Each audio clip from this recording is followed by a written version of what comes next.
Atmosferu. Transo fanto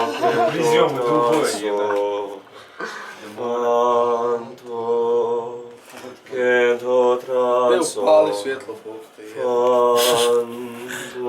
Još maši sa tamjeno. Transo fanto kento transo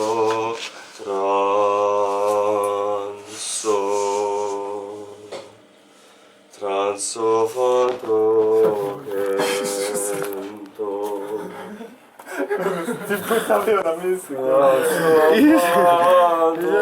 Puta nije bio na misiji, nego smišlja to. Transo fanto kento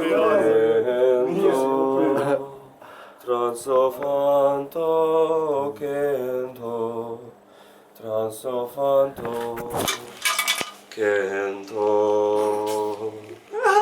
Transo fanto Vidi ga što skršti! Draga braćo i sestre, okupili smo se večeras u ovoj divnoj atmosferi obiteljske ljubavi koju osjetimo u ovom gradu ovih dana. Ali Bog to sve vidi i ne brinite se, vaše patnje, one će doći na naplatu. Vaša dobrota će vam se jednom isplatiti, ljudi, nemojte izgubiti nadu. I poslanik Ivan je rekao, onaj koji izgubi nadu, izgubio je sebe. To je iz 65. psalma, 3. redka. Po Korinčanima. Ivan je htio reći da samo treba ustrajati u onome što smatraš da je dobro. I da nikad ne treba izgubiti nadu. Znači, ustrajanje u onome što smatramo dobro, to je najbitnije. I onda će dobro doći.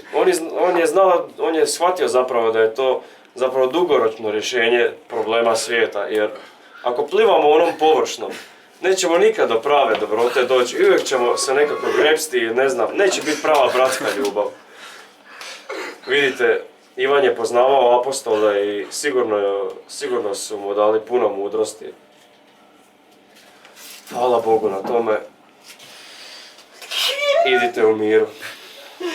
Bogu hvala. Pružite mir jedni drugima. Mir s tobom. Mir s tobom. Mir s tobom. Jadran. Bog s tobom. Igor. Mir s tobom. Evo časni. Mir s tobom, brate. Mi s vama, znaš ono kad si predaleko pa si mak, mi s vama. Ko Hitler vam mir? I nemojte samo ovu misao izgubiti na vratima. Promislite malo kod kuće. Pozdrav. Na desnom izlazu su najnovije vijesti iz naše župe i biskupije, pa se slobodno poslužite. Možete naći puno priručnika. Ajmo napraviti oltar.